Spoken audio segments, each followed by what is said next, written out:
March 3rd.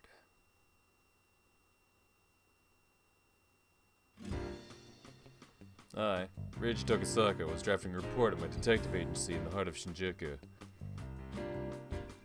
I've noticed that only Reiji's moments seem to be voiced in the first person. Like when we were in Yukari's point of view and in Uozumi's point of view, everything was third person. The narration portion was always in third person. Yet, when we're in Reiji's point of view, it's in first person. That's just an interesting little detail there. I'm not sure what to make of it, but that's something. I feel like that's something to keep note of. I summarized the details of the case with a cigarette in my mouth and the occasional swig of whiskey. The case in question had been rather standard, all things considered. The rich man was murdered and his son was arrested. However, the son kept claiming innocence. Unless I cleared his name by finding proof that the father had in fact taken his own life. With that, it was a wrap. I scrawled the son's name in the client blocks, concluding the report. I reclined against my chair. After getting a much-needed stretch in, I stubbed out my smoke, pulled a new one out of my cigarette carton, and lit it up. The smoke rose up before being dispersed by the ceiling fan. That was it. Case closed. My job was done. What's more, it paid pretty decently, so I wouldn't have to worry about going hungry for quite some time. In hindsight, though, I felt like I'd been working non-stop the past 3 months. Between that murder case over inheritance, the factory eviction murder, and a murder spawned from trouble in the red light district, I'd hardly had a moment to myself. I spat those words out with a puff of smoke. Sad as it was to say, the world had degenerated into a rather savage place. Yet, ironically enough, it was that very facet of it that provided a living for people like me. After all, where would detectives be without the misfortune of others to feed upon? Fortunately, I had no other cases on my plate at the moment. Going home and laying my hair down was sounding really appealing, and that's when Uozumi Bob said, like, "Hey man, I have a job for you." What the heck am I still doing here? I quickly packed my things and left. But before I could leave, Tokisaka Detective Agency was located in a building that could be reached through a narrow alley behind the Isetan department store near Shinjuku Station. This area could hardly be called the epitome of law and order, what with unlicensed brothels, a stone's throw away and all. I taped a piece of paper on my door, wrote, "Closed, if urgent, please come to the following location," and scribbled down my home address. Wow, just handing out your home address like that, huh? Damn. I'd rather, like, get, like, I don't know, if you have a home phone, but, like, I'd assume, like, maybe you have a home phone, like, call my home phone number. But, like, go to my house, like, that's kinda, I wouldn't do that, but hey, 50s were wild times, I guess. Knowing there'd be no issues if I did happen to get a client during my brief sabbatical, though whether they'd be willing to make the trip to the outskirts of Suganami was not on them, or not was on them. I highly doubted anyone would target a detective agency with nothing valuable inside for robbery. Even if they did, it wouldn't be long before they left empty-handed in disappointment and disgust. I took a look at my pocket watch. Getting home was easy enough. Just a simple trip down to the Seibu line to Kamishakuji. But I figured I'd take a little detour first. I passed by Kinokuniya and made my way to the JNR's very own Shinjuku station. Though it had gotten a lot warmer lately, the passers-by were still wearing coats. Moving my way through the crowd to the station's ticket counter, I bought a ticket to Kichijoji on the Chuo line, passed through the gate, and boarded the train.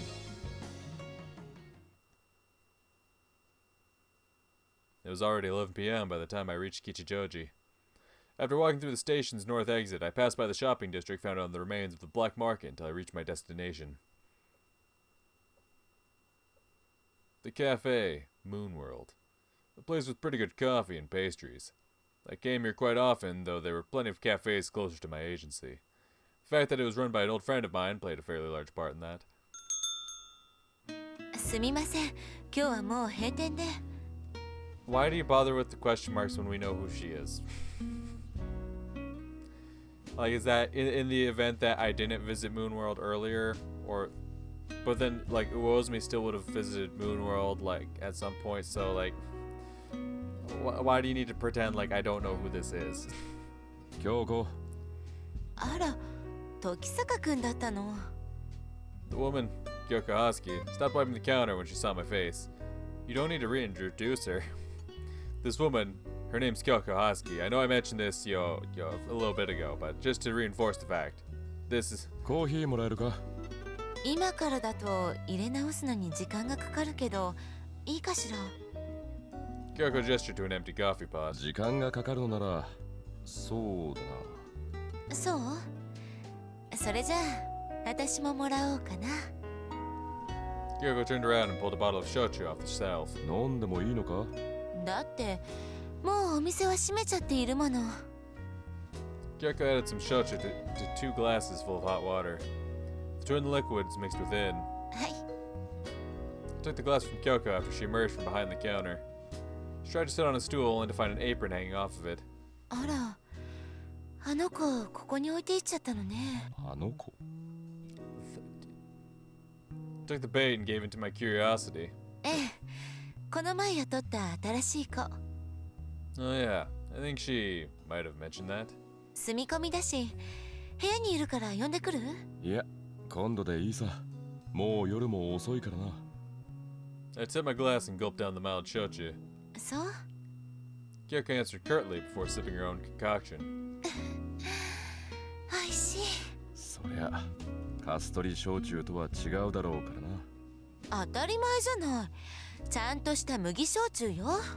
わかってる。 How dare you insult her shochu? I placated Kyoko after her cheeks inflated in indignation. あまりお酒は出ないお店だけど、それでもいいものを揃えているんだから。わかってるさ。もう酔ったのか？まさか、このくらいで酔うわけないじゃない。 Kyoko glanced down at her glass as she spoke. 酔いたい気分になることはあるけれどね。 Her voice was barely a whisper. そうだな。I nodded.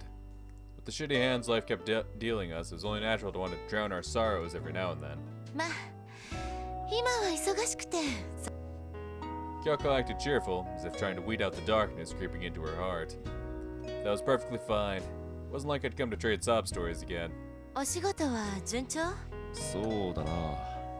一件片付いたから。それがいいわよ。仕事のしすぎで体を壊しちゃ元も子もないから。心配しなくてもそんなことにはならないさ。だといいんだけれど。 Much as I wished Kyoko didn't look so worried, I could hardly blame her. After how she lost her husband, anyway. 休めるうちに休んでおいた方がいいわよ。ああ、わかってるさ。I gulped down the last of my shochu and got up. 帰って寝るわ。いくらだ？ I whipped my wallet out as I got ready to leave. 今日はサービスしておいてあげる。私も飲んだしね。気にしなくてもいいぞ。入金があったから懐には余裕ある。私がおごりたい気分だったのよ。そうか。それじゃありがたくおごられることにするよ。ありがとう。また来るよ。ええ、おやすみなさい、時坂くん。I left the cafe as Kyoko saw me off. もう電車は動いていないよな。 Oh well, the place wasn't that far on foot from here anyhow. I whipped my body into action as I made my way through the wintry city, the warmth of the shochu fueling me onward.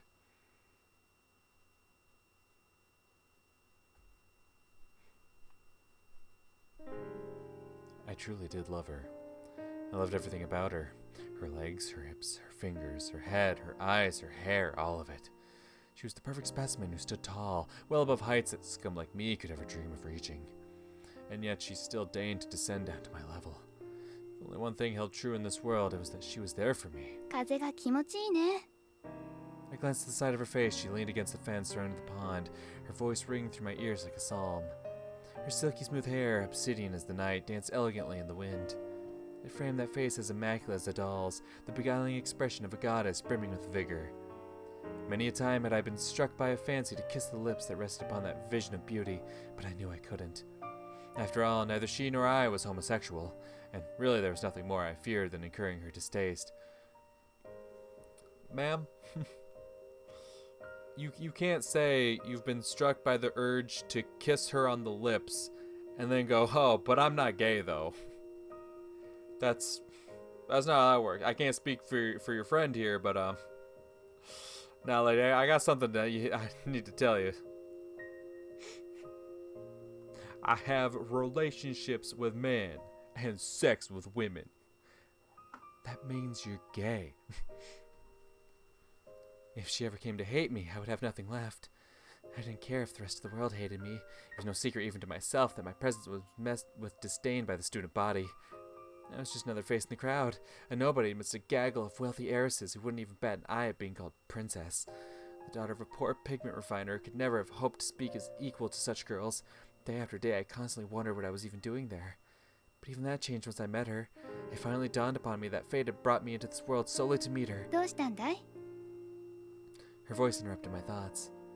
Though her voice was clearly that of a maiden, her choice of words were those of a man. And a stark contrast was an irresistible facet of what made her unique. Okay, so yeah, this is the two Tokos, right? The one who stands above everyone, the tall one, right? She has the look of a maiden, but the words of a man. That's clearly a short vowel Toko. And then the weirdo with the obsession, who's clearly got some homosexual tendencies as much as she tries to deny it, is long vowel Toko. なんでもないわ。 I couldn't very well admit I'd been thinking of her. Much as I longed to with all my heart, I feared that would spell the end of our relationship. 見てごらん。月が綺麗だよ。 She pointed up to the sky. A slightly waning moon was poking its head out between a gap in the clouds. そして湖面に映る月もゆらゆらと揺らめいて。ええ、とても。 I nodded. She was a part of the landscape I could see. Not even the Renaissance masters of old could ever hope to replicate the pure spectacle of seeing her, the moon, and the pond together. そして君も。 Suddenly she held my face in her hands. Oh, these hoes gay. A simple touch from her was all it took to set my heart ablaze. そうだね。 Her face was right in front of mine. I could feel her breath caressing my lips. 髪も伸びたね。私たちが出会った頃はもっと短かったのに。 Oh, she wants to be her so bad. She wrapped my hair around her fingers. I yearned to be like her. Okay, well, just gonna say it outright. That's why I started growing my hair out. I wanted to resemble her as closely as possible. That way I could catch her eye, even if only for a fleeting moment. でも私癖っ気だから。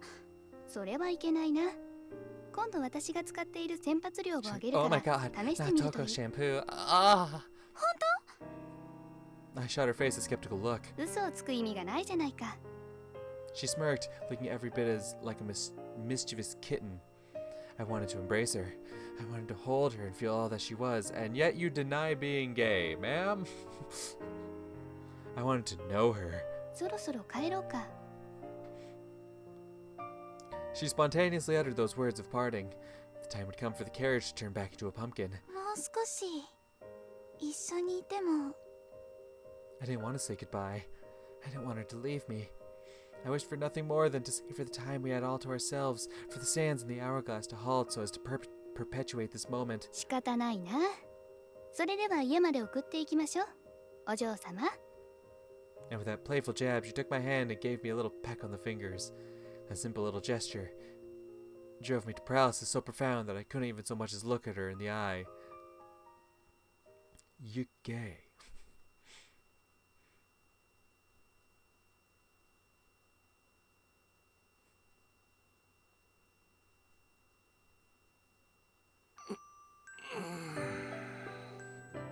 I set up my futon, stretched out as soon as I woke up. Gone to bed right after getting home last night. My every pore had sagged with exhaustion, though I couldn't tell if it was from all the stress of work or if I was simply beat from the drink and walk home. Either way, I felt alive again. I checked my pocket watch on the desk to find it wasn't even 8 a.m. yet. Just as I was considering lazing around in bed all day, my senses were overwhelmed by a savory aroma wafting in from the kitchen. My stomach growled greedily, not even a moment later. 朝飯できてるのか。 Right after I got on my knees and was about to grab the door, it slid open on its own. おはようございます、兄さん。 Again, why the question marks? Why the question marks? You're showing who it is. The reader, even without showing, would know who it is. Why the question marks? Why? Like, oh, I wonder who this speaker is. I wonder who's talking currently. Just fucking, it's Yukari, come on. Ah, ohayo, Yukari. My sister Yukari loomed over me. 朝食はいりますか？腹は減っているな。Hardly any point pretending otherwise. そうですか。でもその前にきちんと着替えてくださいね。 Confused by my sister's random moment of omniscience, it took a moment to realize I was still decked out in my slacks, dress shirt, and socks. さすがにネクタイは外していたんだな。シワだらけじゃないですか。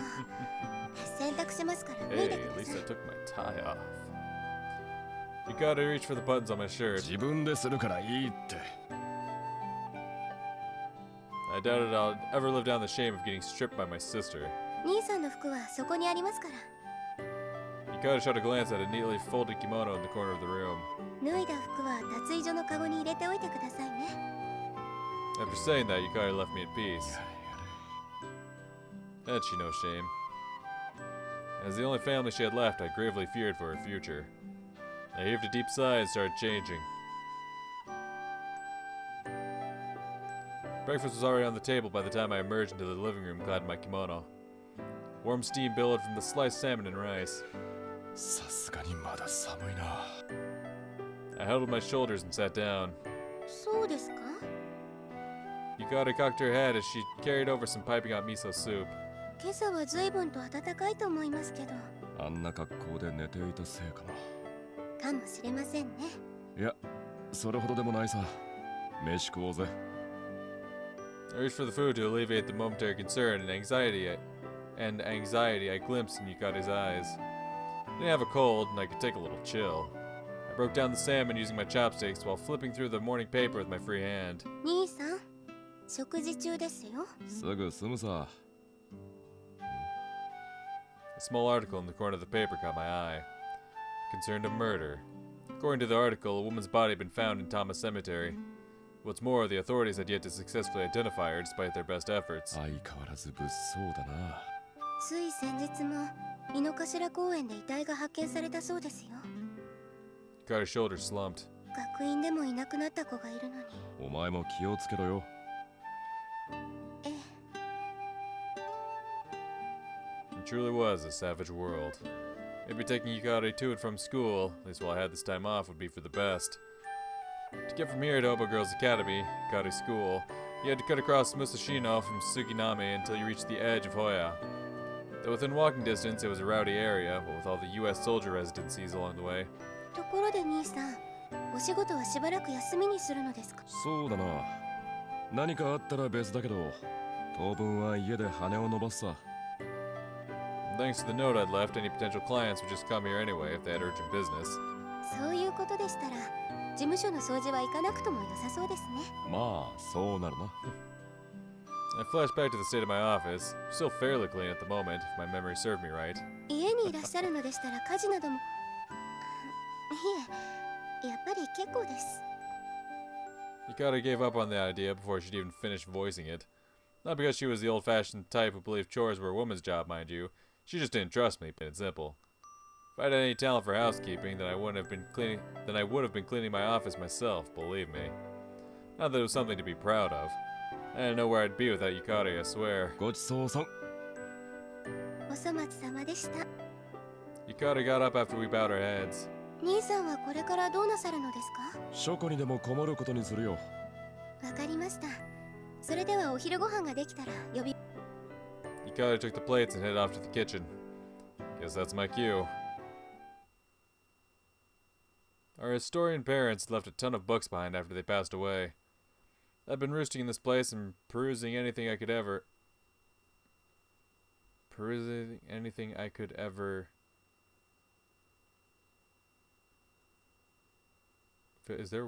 I had been roosting in this place and perusing anything I could ever since perusing anything I could ever since I learned how to read. There we go. It was just where the sentences broke off, where the lines broke from first to second line. wasn't quite translating that. Okay, yeah, there we go. I understand the sentence now. Thanks to that, I'd stocked up on a metric ton of knowledge in exchange for killing my eyes. Even now, I still hold myself up in here whenever I have the time. 兄さん、コーヒーはいかがですか？ああ、ありがとう。そこに置いといてくれ。I pointed Yukari over to a spot on the table. お茶菓子もありますから、どうぞ。Yukari set a plate of pastries down before leaving. Ah, coffee and pastries, baby. I'm telling you. Now then. I picked a random box. I picked a random book off one of the shelves, sat myself down, and flipped it open. I took a long drag off a cigarette in the living room after lunch. 兄さん、お暇ですか？ Yukari sauntered over after she put the plates away. 残念だが、俺はこれから書庫にこもるつもりだ。つまりは暇なんですよね。Yukari ignored me and held out an empty coffee bag. お暇そうな兄さんにお仕事の依頼です。家事で忙しい妹に代わってコーヒー豆を買いに行っていただきたいのですけれど。Her smile concealed venom that left no room for argument. 月世界のでいいのか？ええ、よろしくお願いしますね。Yukari tried to push me out the door with a smile. おい、待てって。もう少しのんびりさせてくれよ。だって兄さん、放っておいたらいつまでも行きそうにないですから。Crap, she got me. 兄さんは考えていることがすぐ顔に出るから。Yukari chuckled as she shoved the money for the beans into my hand. じゃあ行ってらっしゃい、兄さん。やれやれ。行ってくるよ。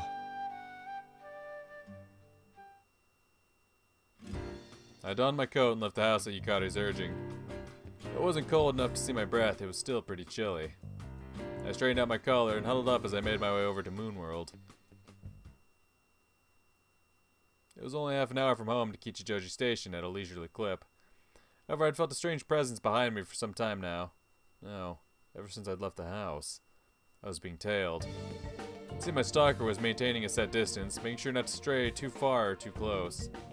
They hid behind walls and slipped between passers-by, but they were definitely following me all the same. I hadn't turned around to check, so I had no idea who it was. It was time to give them the slip. Moonworld wasn't too far from here, but it seemed dangerous to let my stalker know my destination. So I decided to pass through the station and head for Inokashira Park. Probably shake them by taking a lap or two around there. Pushed my way through the crowd as I entered a narrow alley in the remains of the black market, taking care not to tip off my pursuer. I finally reached Inokashira Park after traversing the local alley several times. The place was full of families and pairs who appeared to be couples. Made sense with it being Sunday and all. I no longer sensed anything strange behind me. Surely I'd shaken them by now. Took a look back just to be safe, but saw no one suspicious. Not that I even understood why anyone tailed me to begin with. Still, I'd ended up wasting a lot of time and energy thanks to them, so I figured I should take a little breather first. I headed deeper into the park, the crowds growing sparser and quieter with distance. This was a spot I frequented whenever I wanted to kill some time. Hardly anyone ever visited the area, making it a great location to help gather my thoughts, plus the perfect place to take a nap. Not that I plan on getting any napping done in the crisp March air, of course. A girl was sitting on a bench that commanded a fabulous view of the pond, her long ebony hair coyly dancing in the breeze. She appeared to be wearing a school uniform. Must have been a student then. The uniform was white, an oddity in this day and age. Thanks to that, I recognized her right away. That was an Oba Girls Academy uniform. It's the same place Yukari went. It was hard to believe she'd been in this place all by herself, considering the school's strict regulations, yet there she was regardless. Just then, she suddenly turned around. Yeah. Yeah. Her voice was light and clear as a bell. 君は? The girl stared straight into my eyes. It appeared she hadn't called out to me by accident after all. 随分と遠回りをしたのだね。おかげさまで足が棒になってしまいそうだよ。She showed off her long, slender legs. つけていたのは君か? I figured that much from her choice of words, but why she followed me was still up in the air. どうだった？何が? 探偵が尾行される気分さ。She said that ever so casually. なぜ俺が探偵だと? Kinda gave me the chills to hear that from a total stranger, not gonna lie. Not to mention the fact that keeping your profession a secret was Detective 101. A blown cover only made it that much harder to do your job. あなたの家からついてきたからね、時坂さん。Ah, creepy. まあ、俺の家まで来ていたのなら名前を知っている理由。 What exactly did she want? Couldn't even hazard a guess. それで私の尾行はどう？最悪すぎるくらいに合格だ。 And here I thought I'd given her the slip. The girl giggled and rose from the bench. A moment later, she faced me with a gesture that belied her weight. 朽木東子。え？私の名前。 The girl, Toko, turned her back to me with a swift spin. Toko Kuchiki. A winter that decays trees. What an ephemeral and transient name. Funny thing was, even though we just met, I felt like the name was a good fit for the delicate girl. いつ果てぬともわからぬ。すぐに壊れて消えてしまいそうな名前でしょ。いや、 I instinctively shook my head after she hit the bullseye. 無理しなくともいいよ。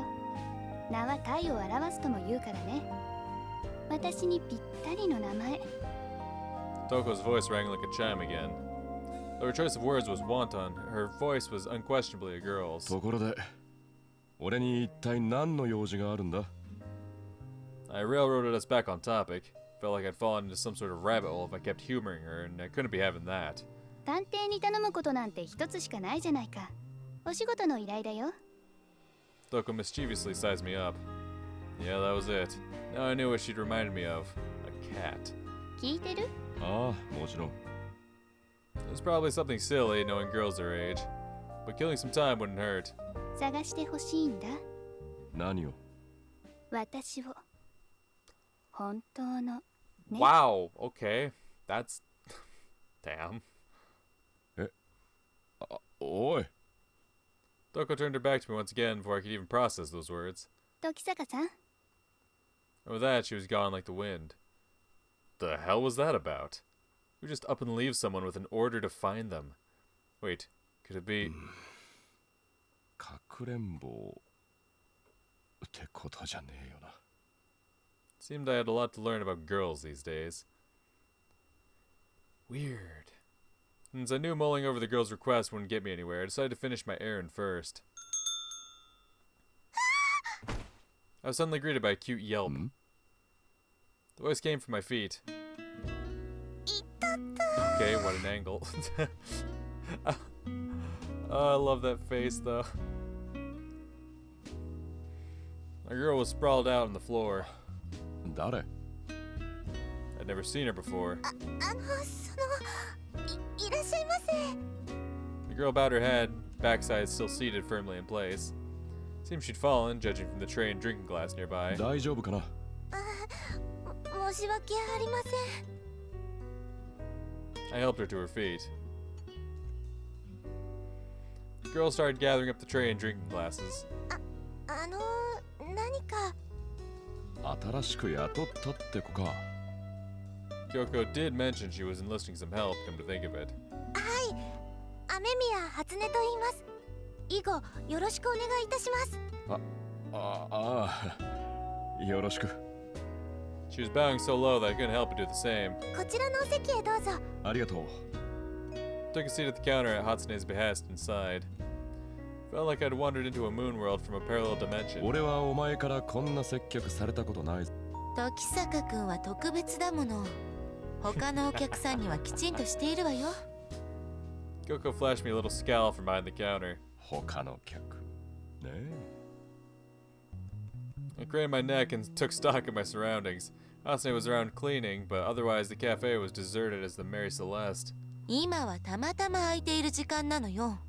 わかってるさ。 If the place were always this dead, then she could never afford to hire new help, favor for a friend or not. コーヒーでいいかしら？ああ。それと豆も頼む。あら、ゆかりちゃんのお使い？ Kyoko giggled as she brought out a full jar of coffee beans. 今日はね、ブラジルブルボンのいいのが入ってるのよ。高いんじゃなかったか？ Or so I'd heard anyway. でも美味しいわよ。Kyoko paid me no heed and started weighing the black beans. 安いのにしてくれよ。 Kyoko put her task on hold and contemplated my request for a second. じゃあ、量を少し減らして、お値段もおまけしておいてあげるわね。そいつは助かる。 Better than settling for cheap and crappy beans, at least. 探偵の仕事お休み中で厳しいのかしら。いや、そういうわ。探偵なんですか？ I love seeing her little icon pop up in the corner. It's always funny as hell. Hatsune's hysteric shout made me wince on instinct. 初音ちゃん、お客さんに失礼でしょ。時坂くんだからいいけれど。But it is Tokisaka, so Kyoko chided Hatsune. At least I think she did. すみません。探偵が珍しいのかい？ I took pity and threw Hatsune a bone. いえ、そうではなくて、私がお世話になった人が上野で探偵業を営んでまして。上野？ああ、あいつか。There was only one detective in Ueno who came to mind. Damn, talk about a small world. 私にいろんなことを教えてくださったんです。Wonder if she knew that statement could be grossly misinterpreted. Nah, on second thought, I wouldn't put it past that guy. 文字の書き方だって。Hatsune's face flushed ever so slightly. It told me everything I needed to know to fill in the picture. あいつがね。下心なしでそんなことしそうにないんだがな。そんなことありません。ちゃんと優しかったんですから。Hatsune was getting all worked up. そういうところに惚れたってことか。俺、そんなことは。Look at this goofy ass face. Look at that goofy ass face. I love it. 時坂くん、あまり意地悪しちゃダメよ。Kyoko jumped to the rescue after Hatsune's face practically began melting. Though I'd been planning on letting it go anyway, so I was grateful for the convenient segue. この子ウブなんだから。京子さんまでそんなこと言うんですか？もう。 Come on, you gotta stop giving me such good faces, girl. I can't keep pausing like this.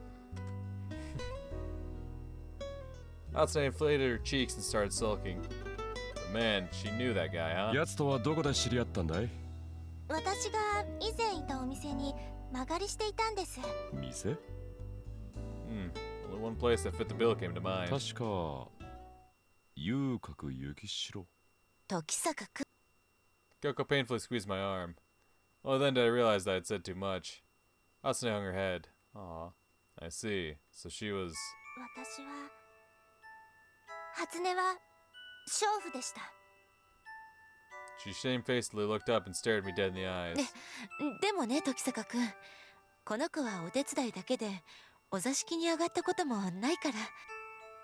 Kyoko put a hand on Hatsune's shoulder and came to her rescue again. Hatsune looked at me as her face quivered, her eyes glistening on the verge of tears. Aw, sweetie. And so I gently placed my hand on her head. 君は立派な人たちに。え？君の目を見ればわかる。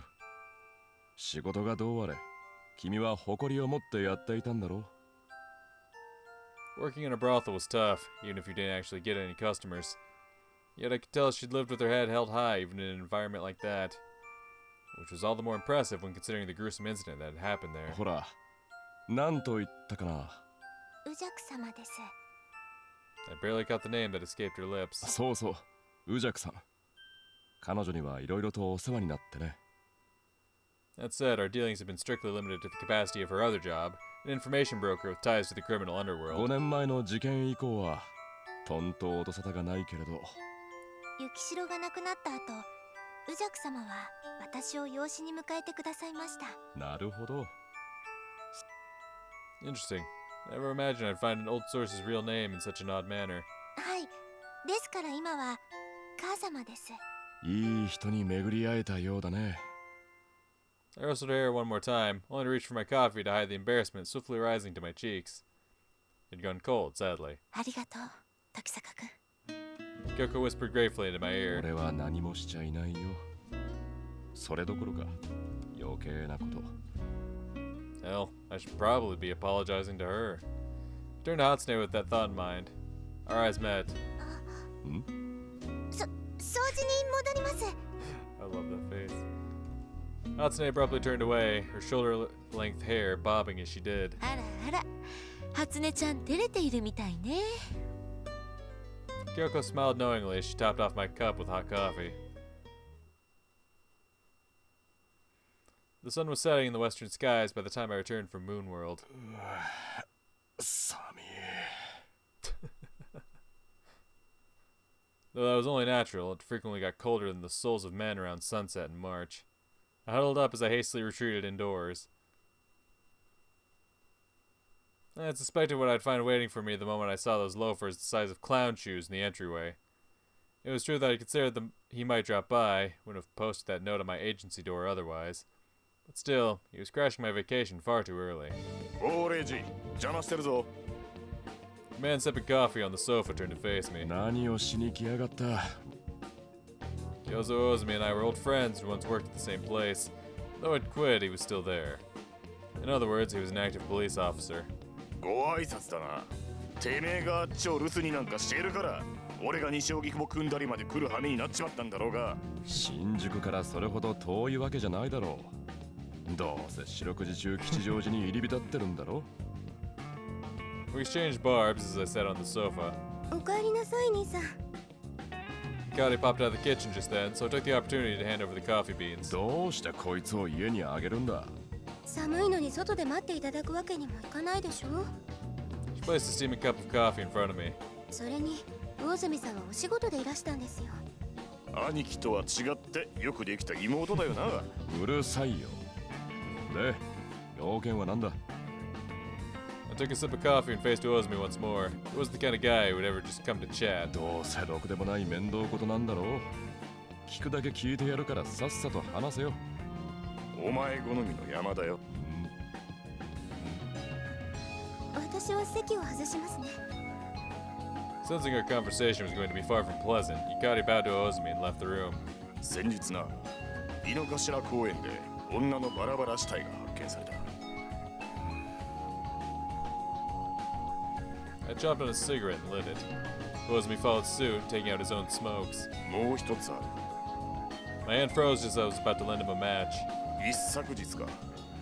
府中の多摩霊園でも関連は I wasted no time getting down to business. ない。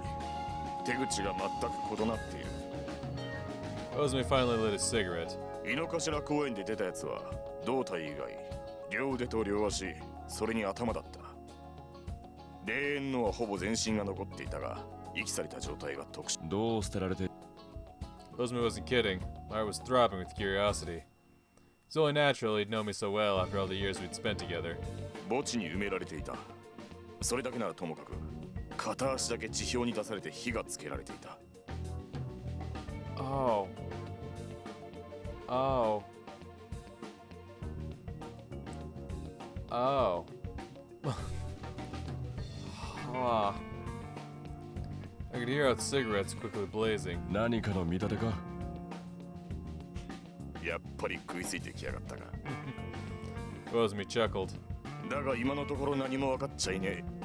あとは、そうだな。確か左腕が切断されていた。Okay, so that was the one where we saw the torture happen, right? Just the left arm had been severed. And then I'm guessing they did something else after the whole egg insertion. 片腕だけか。お、周囲からは発見されていない。Okay.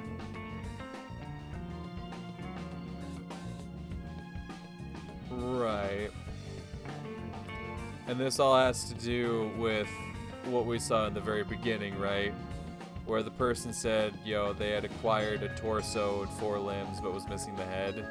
And that's what, I'm guessing that's what we're going to see play out throughout the course of the story. Is we're going to have murders pop up. We already found the one where it's like, there's no torso. Now we have one where there's no left arm. So I'm guessing we're going to find one for right arm and both legs. Bugs.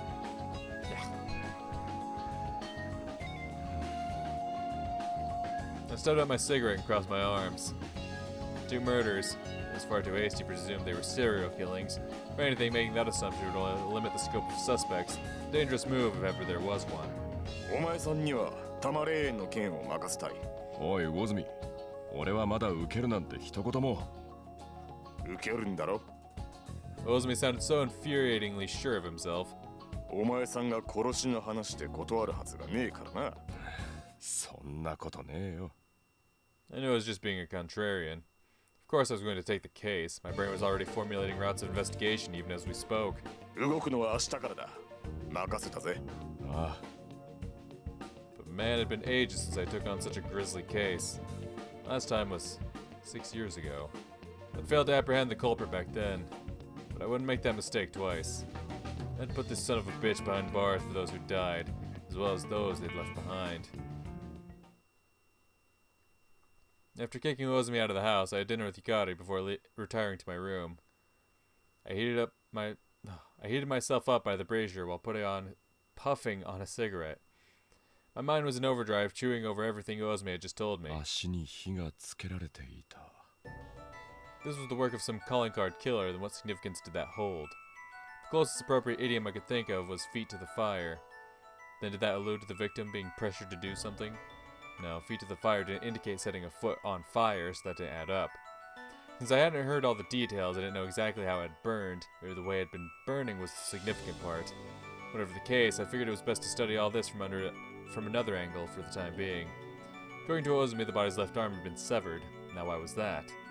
If they wanted to ensure fingerprints couldn't be analyzed, they would have cut off both arms instead, so why only one? Maybe there was something special about the victim's left arm? Like maybe she had some sort of tattoo there, or... No, it sounded like something out of a bargain bin mystery novel.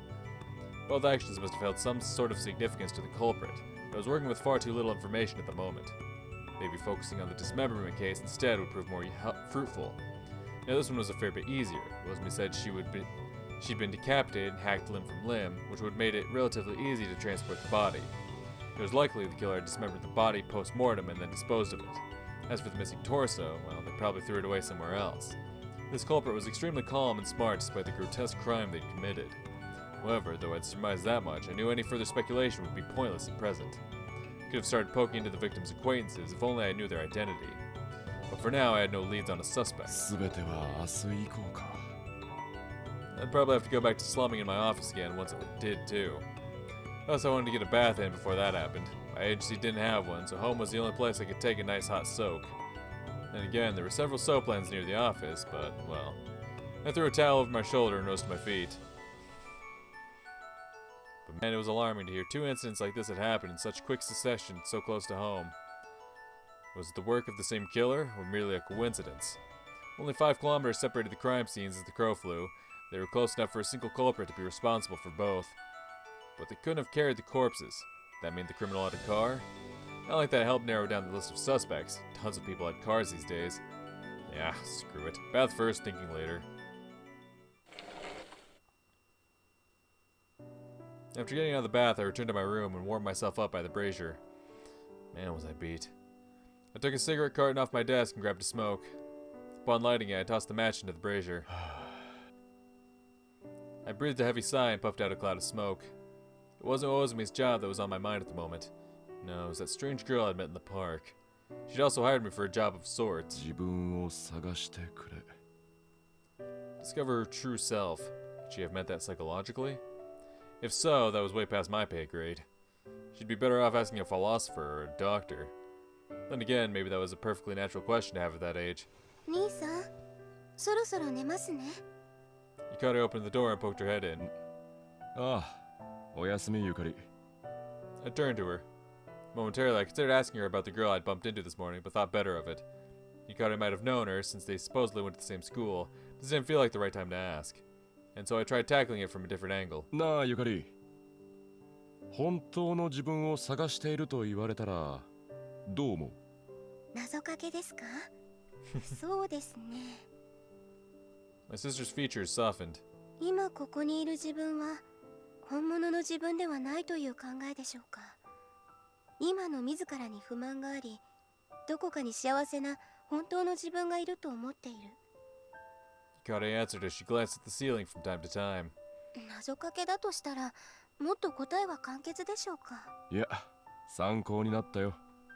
ありがとう。お役に立てたのでしたら幸いです。おやすみなさい、兄さん。Yukari smiled as she left the room. Not happy with herself, huh? This Toko Kachiki didn't seem down in the dumps from what I saw of her, which was admittedly very little. Our conversation didn't exactly get very deep, so I couldn't tell if Yukari's analysis was hot or cold. Seriously, just what in the world was going on in that cat-like girl's heart? It tantalized me to no end.